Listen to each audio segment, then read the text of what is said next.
درود، وقتتون بخیر. خیلی خوش اومدید به اولین جلسه آموزشی ادمین پنل وویجر. ادمین پنل وویجر طراحی شده برای فریمورک لاراول که این فریمورک بر پایه زبان برنامه‌نویسی PHP است. پیش نیاز این دوره اینه که شما آشناییت کافی با فریمورک لاراول داشته باشید و هدف از این پروژه اینه که بتونید یه ادمین پنل ساده با امکانات جامع توی کمترین زمان ممکن و کمترین میزان کدنویسی داشته باشیم. خب برای شروع ما نیاز داریم به اینکه یک پروژه لاراولی ایجاد کنیم و بر روی اون پکیج وویجر رو نصب کنیم. از اونجایی که اختلالات اینترنت زیاده من این کارا رو قبلا انجام دادم، فقط یه مرور ساده میکنیم.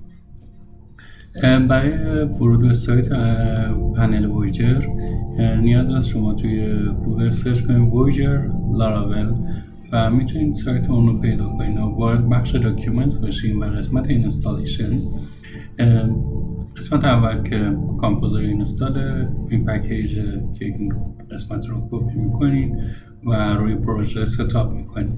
مثلا بعدش اینه که دیتابیسی که دارین رو توی فایل env ست کنید و نکته این است که اپ URL رو با اپ URLی که پروژهتون سرو شده با اون ست میکنید. یعنی اگر این سایت رو فردا روی این پروژه روی سایت اصلیتون قرار دادین، اپ URL رو به آدرس سایت اصلیتون ست میکنید. پس این نکته توجه داشته باشید. قسمت بعد اینستالیشنه که شما دو حالت اینستالیشن دارید، اینستالیشن وید دامی هست یا اینستالیشن خالی. اگر وید دامی رو انتخاب کنین چند تا گزینه براتون ایجاد میشه. یکی این که به صورت خودکار یک اکانت ادمین ایجاد میشه توی دیتابیس، یک پیج دمو ایجاد میشه، 4 تا پست دمو، 2 تا کاتگوری و تنظیمات، بخش تنظیمات. و اگر هم قسمت عادی رو انتخاب کنید خب دیگه این قسمت ها رو نداریم، پیج و پست و کاتگوری و این موارد. برای اینکه کارمون سریع را بیفته خب طبیعتا هر سایت بخش پست رو داره، پس ما همون وید دامی رو میزنیم توی آرتیسان. بعد از نصب وویجر دستور رو میزنیم که صورت دیفالت این یوزر پس رو هم برامون ایجاد میکنه. خب اگر خواستین یوزر جدید ایجاد کنین یا اینکه یوزری که دارین رو کلا ایجاد کنین، از این دستور میتونین یوزر ادمین ایجاد کنین. PHP آرتیسان وویجر ادمین ایمیلی که دارین داش کریت که یه یوزر جدید براتون ایجاد میکنه. خب وقتی همه این کار رو کردیم اینجا اگر ببینید من آدرس سرو توی اپیار ست کردم، دیتابیس هم ست کردم و وویجر رو اینستال کردم. بعد از وویجر هم سایت رو سرو کردم. خب داکیومنت هم که می‌بینید قسمت بعدی داکیومنت میرسه به بخش کانفیگ. اما قبل از اینکه هر چیزی رو بخوایم بریم یه توضیح کوچیک من راجع به یه سری موارد بهتون بدم.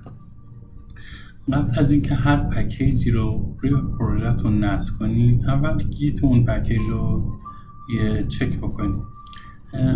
بهتون از گیت این پروژه اینجاست. نکته اول اینه که استار پروژه رو ببینید که اون پروژه چقدر مورد تایید برنامه‌نویسای دیگه بوده. بعد فورک اون رو ببینید که چقدر همکاری داشتن. ایشو رو ببینید که چقدر باگ فیکس داشته و پر ریکوست و اینجور موارد. اینها نشون میده که اگر یه پکیجی میخواین روی پروژهتون نصب کنین اون پکیج چقدر پشتیبانی داره، چقدر باگ فیکس میشه. به طور مثال ورژن لاراولتون اگر از 10 بخوایم برین 11 آیا اون پکیج تو نسخه 11 ساپورت میشه یا نه.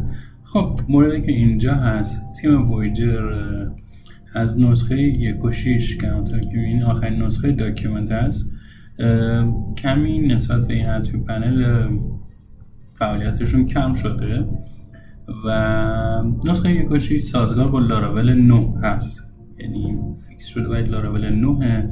برای هم من پروژه لاراولی که ایجاد کردم لاراول نسخه 9 هست پیشنهاد میکنم در حال حاضر بهتر اینه که شما لاراول 9 رو ستاپ کنین.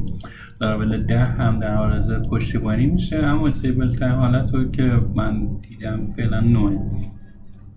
نسخه 1.7 برای لاراول 10 و نسخه 1.8 برای لاراول 11، اما هنوز استیبلیتی نشده. پس این از این مورد که چه پکیج نصب کنین و فعلا میتونین با لاراول 9 یا 10 استفاده کنین. احتمالاً پایان ویدیو شاید این باگ هم فیکس بشه و با نسخه 11 سازگار بشه. این دلیل هم این هست که این گروه دارن روی پروژه جنیوس کار میکنن که پروژه جداگانه است برای سایت. الان میخواییم میتونیم ببینینش توی جنیوس. برعکس قسمت پنل مدیریت، پنل کاربری رو داریم و قولن بخش اتنتیکیشن و یوزر و لاگ رجیستر و اینجور موارد. خب ادامه این بحث رو میریم با قسمت کانفیگوریشن. شما با این پروژه لاراول رو ستاپ میکنین. از بخش EMV که خارج بشیم، توی بخش کانفیگ voyager.php رو داریم. حالا بخش مختلف این قسمت رو با هم میریم. قسمت اول مربوط به یوزر هست که نوشتن هر دیفالت رو رجیستر، یعنی به صورت دیفالت هر کسی که رجیستر کرد بهش یه رول اختصاص بدیم. دیفالت رول چی باشه؟ یوزر ها شما میتونید بکنید ادمین. دیفالت آواتار یعنی اون آواتار پیشفرض برای هر کار برای چی باشه؟ یوزر دیفالت PNG که توی قسمت استوریج، توی قسمت اپ پابلیک یوزر دیفالت PNG رو داریم و ریدایرکت آدرس اصلیش اسلش ادمین. بخش کنترلر که کنترلرهای وویجر اینجا قرار میگیره. بخش مدلز، این قسمت به صورت دیفالت توی حالت کامنت و آدرس مدل های پروژه شما رو معین میکنه. فکر کنم نسخه لاراول 7 مدل داخل پوشه اپ بود و از اون به بعد توی پوشه مدلز قرار گرفت. بهتر این قسمت رو از توی کامنت در بیارین، در ادامه متوجه خواهید شد اینجا این برای چه قسمتی استفاده میشه. بخش بعدی استوریج سرورتونه که استوریج پابلیک، همین مسیری که رفتیم رو دیتا فایل که داخلش آپلود میکنین اینجا قرار میده. بخش بعدی قسمت مدیا منیجره. شما اگر وارد قسمت ادمین بشین اینجا یه گزینه داریم به نام مدیا که مثل حالت بخش مدیای وردپرس اگر کار کرده باشین میتونید فایل مدیاتون رو اینجا آپلود کنید. خب ما تا اینجا گیتو دیدیم، اینم که دیدیم. حالا فرض کنیم میخوایم وارد پنل مدیریت بشیم. من یه لاگ کنم. وقتی شما پروژهتون رو سرو کنید وارد این قسمت میشین. اگر ادمین و استش ادمین رو بزنید وارد این قسمت میشین. اون یوزر پس دیفالت که براتون ایجاد کرده بود و اینجا وارد میکنید. admin@admin.com پسورد خودش میشه به خود پسورد و لاگین. موقعی که وارد پنل میشین با همچین داشبوردی هست که یه دونه صفحه براتون درست کرده، 4 تا پست داره و یه دونه یوزر. منوی سایت منوش هم که شامل رول، یوزرز، مدیا، پست، پیج، کاتگوری، ابزارها و ستینگ هست. خب این بخش رو بعدا به صورت مجزا با هم بررسی میکنیم. قسمت اول که میتونین از اینجا وارد پروفایل اون یوزری که وارد شده بشین، edit my profile رو بزنیم. اینجا شما میتونید اسمتون، ایمیلتون و پسوردتون عوض کنید. در کنار اینکه میتونید زبان ادمین پنل رو تغییر بدین. از خصوصیات خوب این ادمین پنل اینه که شما میتونید زبان‌های مختلف رو داشته باشین و همچنین فارسی و این ادمین پنل زبان فارسی رو پشتیبانی میکنه. شما فارسی رو انتخاب کنید. حالا غیر از اینکه میتونید آواتارتون چنج کنید و اگه سیو رو بزنید میبینید تا اونجا حتی امکان موارد فارسی میشه. خب ادامه کانفیگ براتون بگم. اینجا بخش دیتابیس هست که این که شد برای مدیا. حالا اینجا میشه جداول. شما اگر ادمین پنل رو باز کنید قسمت تولز بخش دیتابیس داریم، بیلد منو بیلدر داریم، کامپاس داریم و برد که جزء ابزارهای خیلی مهم این ادمین پنل هست. به مرور این موارد آشنا خواهید شد. خب اینجا تیبلز داره که چه جداولی رو هاید کرده، مثل مایگریشن رو هاید کرده، دیتا رو، دیتا تایپ، منو آیتم، پسورد، ریسورس و اینجور. اگر شما جدولی در پروژهتون دارین که میخواین اون جدول توی ادمین پنل نیاد، میایین اینجا اسم اون جدول رو وارد میکنیم و اون جدول دیگه توی ادمین پنل نمیاد. توی بخش دیتابیس شما اگر اینجا رو کلیک کنین میتونید جداول دیتابیستون رو ببینید. جداولی که میبینید شامل جدول هاید شده نیست. اوتولود مایگریشن شما میتونید اینجا از بخش دیتابیس جدول جدید ایجاد کنید بدون نیاز به اینکه وارد مایگریشن بشین، کد بنویسین، فیلد ایجاد کنید.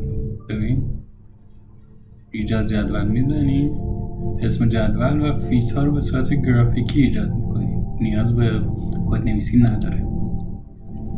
حتی نکته دیگه که میخواستم بگم اینه که یک مدل برای جدول ایجاد کنید. شما اینجا اسم جدول هر چیزی رو بذارین، میتونید اینجا اگر خیر متشکرم بزنید مدل ایجاد نمیشه و اگر دست نزنید یه مدل اتوماتیک برای این جدول هم ایجاد میشه. این دیگه کار خاصی نیاز نیست شما انجام بدید. خب این از دیتابیس.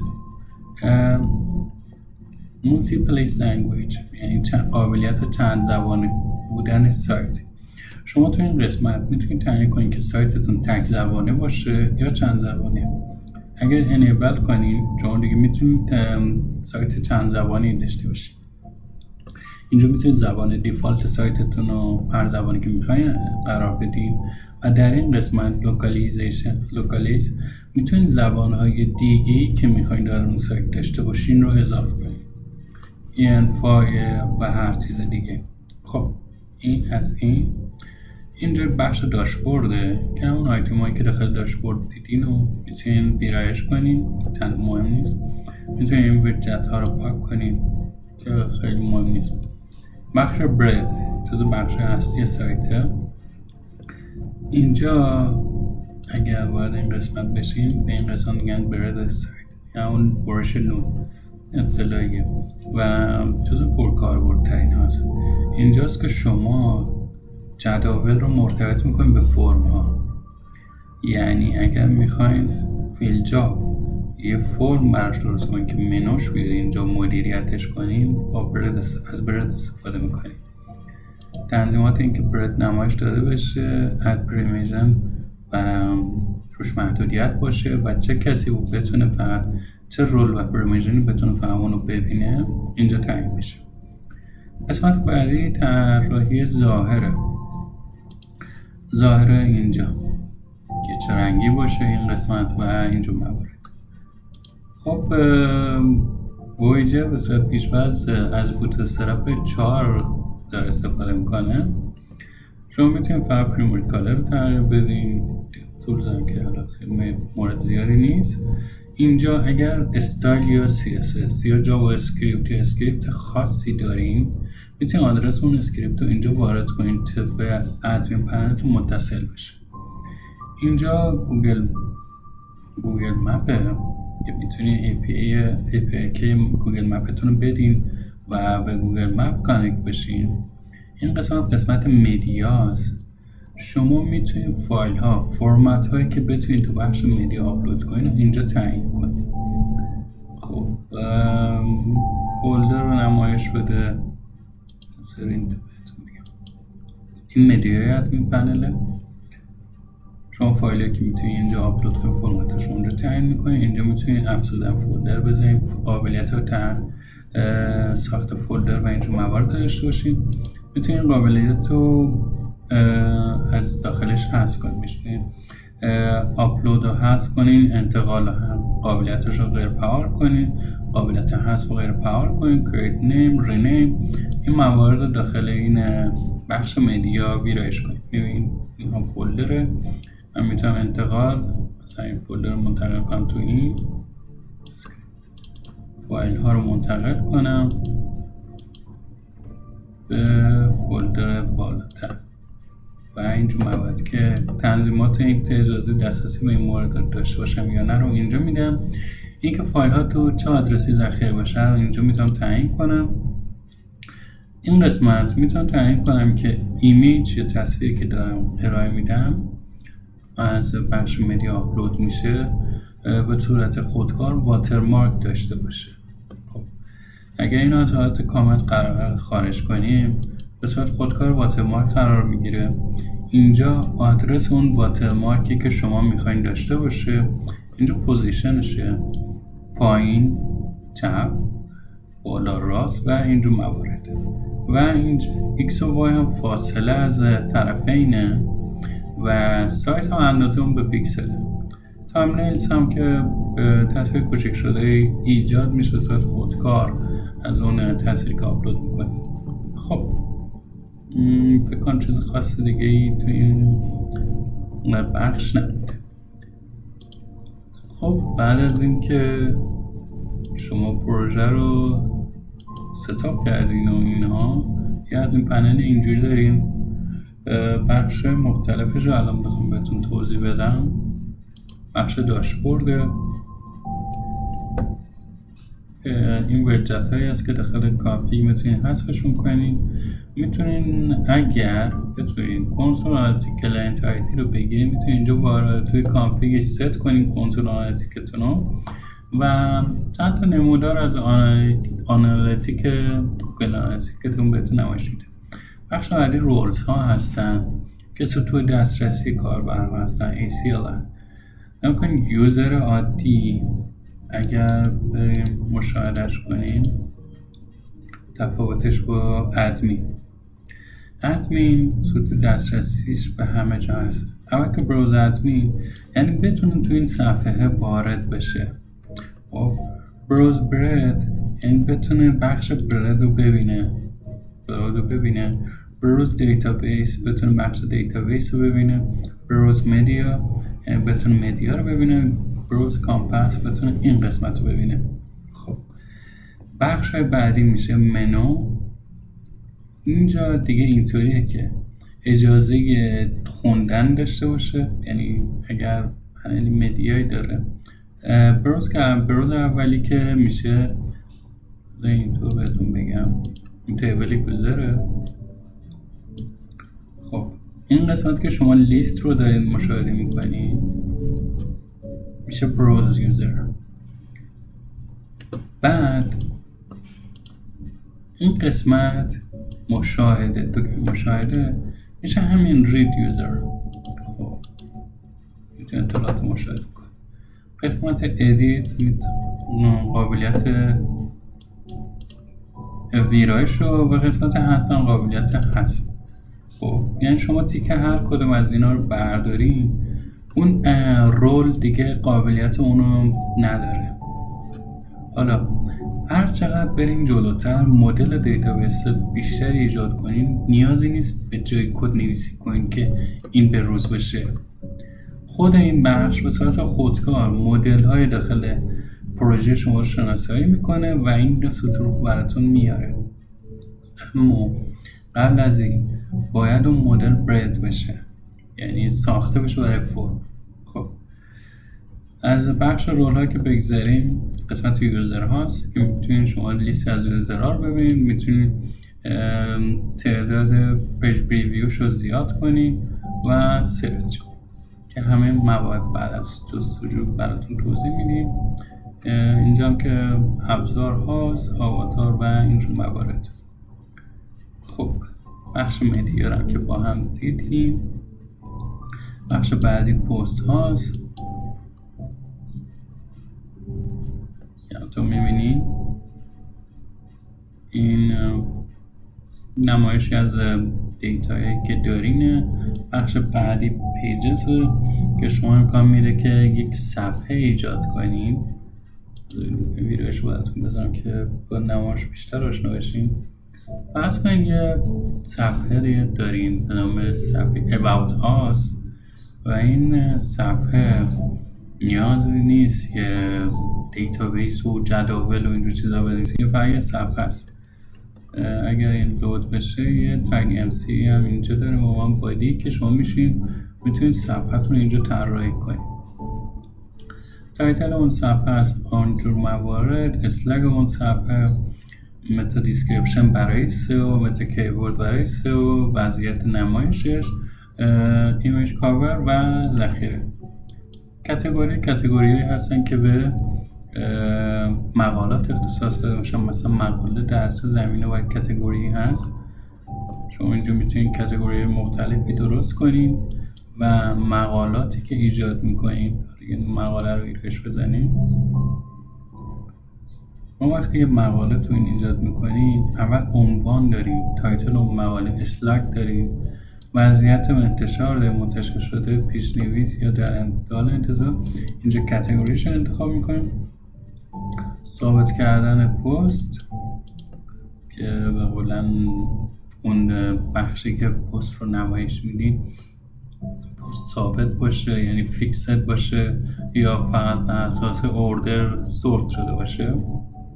اینجا هم که کاور مقاله است، شرح کوتاه از مقاله، متای توضیحات برای سئو، متا کلیدها برای سئو، عنوان سئو و این همه این موارد فقط تو چند تا کلیک برای شما ستاپ شده. در صورتی که می‌خواستید کل این موارد و این بخش پست و ادمین و اینجور موارد رو پیاده سازی کنید، با این ظاهر حداقل چند روز براتون طول میکشید.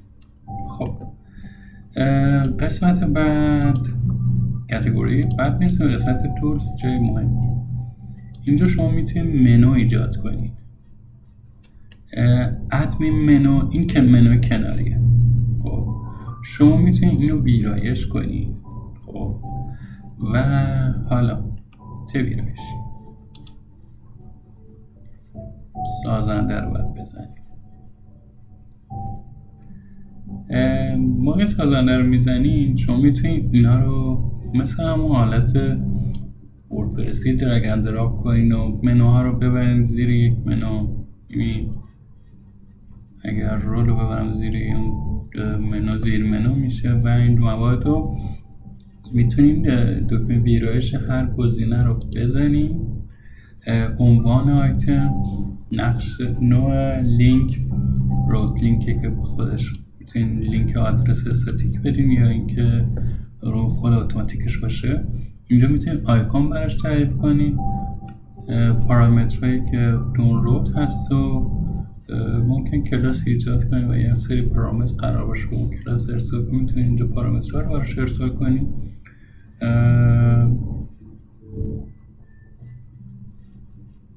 اینجا هم که آیکون ست میشه، رنگ نوشته، باز کردن در همون تب یا تب جدید. اینجا میتونید تعیین کنید که اگه کسی روی منو کلیک کرد پنجره جدیدی باز بشه یا همین پنجره باقی بمونه. نکته بعد راجع به منوها اینه که شما میتونید برای پروژه‌تون اینجا ایجاد منو بزنید، منو درست کنید به صورت فوتر و این منو رو ببینید با این گزینه توی سایتتون میتونید به صورتی که رشته دریافت کنید. یعنی که ممکنه شما یه فوتر بخواید درست کنید چندین منو داشته باشه و بخواید فقط به جای اینکه دستی اونا رو بنویسید منو رو از طریق اینجا ویرایش کنید، گزینه‌هاش اضافه کنید، کم و زیاد کنید یا هر چیزی. آیتم به منو اضافه میکنیم، آدرس تیگ سلش about. اینجا میتونیم فونت آیکون رو ببینیم که خودش یه بخش داره. البته خیلی مهم نیست. رنگ متن رو اینجا موارد ست کنین.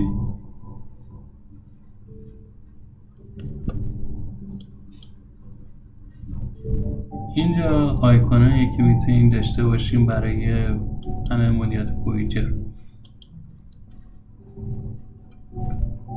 نسبت لیست آیکونای خوبیه، زیاد متنوع نیست ولی خوبه.